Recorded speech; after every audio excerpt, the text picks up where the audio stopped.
Cancer के patients में और नॉर्मल लोगों के अंदर भी एक बहुत कॉमन क्वेरी रहती है कि कैंसर के पेशेंट्स को क्या खाना चाहिए, क्या नहीं खाना चाहिए।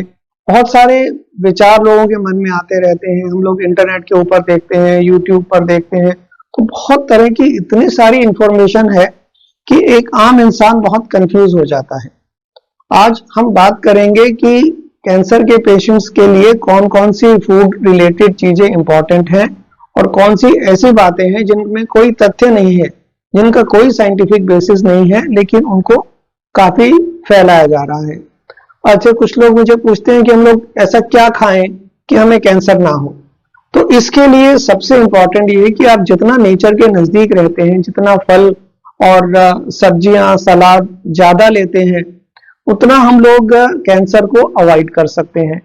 दूसरा, जितने भी प्रोसेस्ड फूड है, डब्बा बंद खाना है, उसको हमें अवॉइड करना चाहिए। जितना फ्रेश फूड हम लोग लेंगे उतना हमारी सेहत के लिए बेहतर होता है।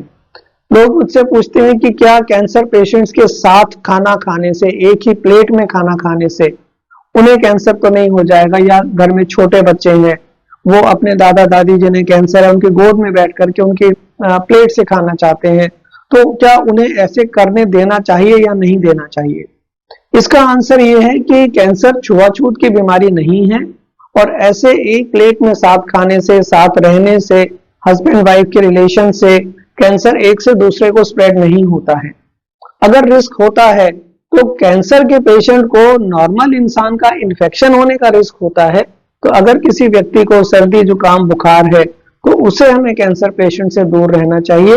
अदरवाइज एक normal healthy family relation maintain करके रखना कैंसर पेशेंट्स के लिए अच्छा रहता है, उसकी रिकवरी के लिए अच्छा रहता है। फिर कुछ लोग पूछते हैं कैंसर के पेशेंट्स को शुगर लेना क्यों नहीं चाहिए। शुगर लेने से लोग कहते हैं कि कैंसर के सेल को शुगर चाहिए होता है और जो शुगर लेते हैं उससे कैंसर के सेल बढ़ते हैं। इस बात में कोई सच्चाई, कोई तथ्य नहीं है। और एक व्यक्ति कैंसर का रोगी अगर उसे डायबिटीज नहीं है तो वो एक नॉर्मल मात्रा में शुगर लेते रह सकता है, उसमें हमें एक नॉर्मल एनर्जी मिलती है। तो इसलिए कैंसर पेशेंट्स को, नॉन डायबिटिक को, हमें उससे वंचित नहीं रखना चाहिए।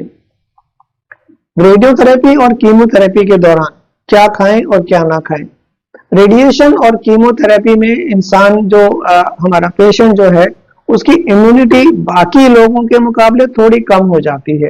तो हमें विशेष ध्यान रखना होता है साफ सफाई का। हम जो भी चीज ले रहे हैं उसको अच्छे से धो करके गर्म पानी से वॉश